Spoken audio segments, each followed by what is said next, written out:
Ngayon nga po ay wala naman po tayong binabantayan na sama ng panahon sa loob ng ating Philippine Area of Responsibility. At kanina nga pong alas 8 ng umaga ay nakalabas na po ng ating PAR itong bagyong Lani. At sa ngayon po, si Tropical Depression ay meron pa rin pong taglay na hangin na aabot sa 55 kilometers per hour at bugso na abot sa 70 kilometers per hour.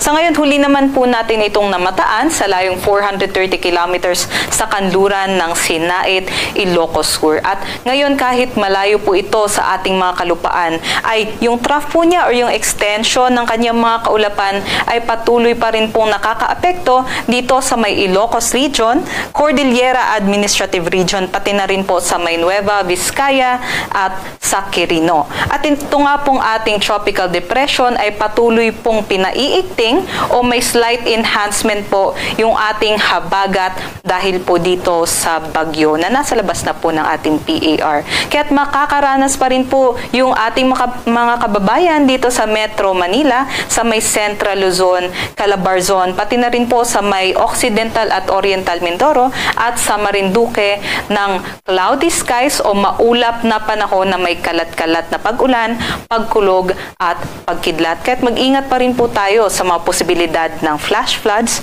o sa mga landslides. Dito naman sa nalalabing bahagi ng ating bansa, asahan naman po natin na meron po tayong bahagyang maulap hanggang maulap na panahon at matataas lang po yung tsansa ng mga localized thunderstorms pagdating po yan ng hapon o sa gabi.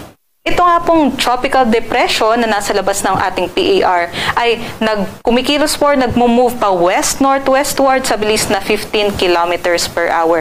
At habang papalayo po ito ng ating bansa, posible pa rin po ito mag-intensify bilang tropical storm category. At habang papalayo nga, ay hihilahin din niya ang ating habagat. Kaya expect po natin na masihina po yung ating habagat sa susunod na mga araw.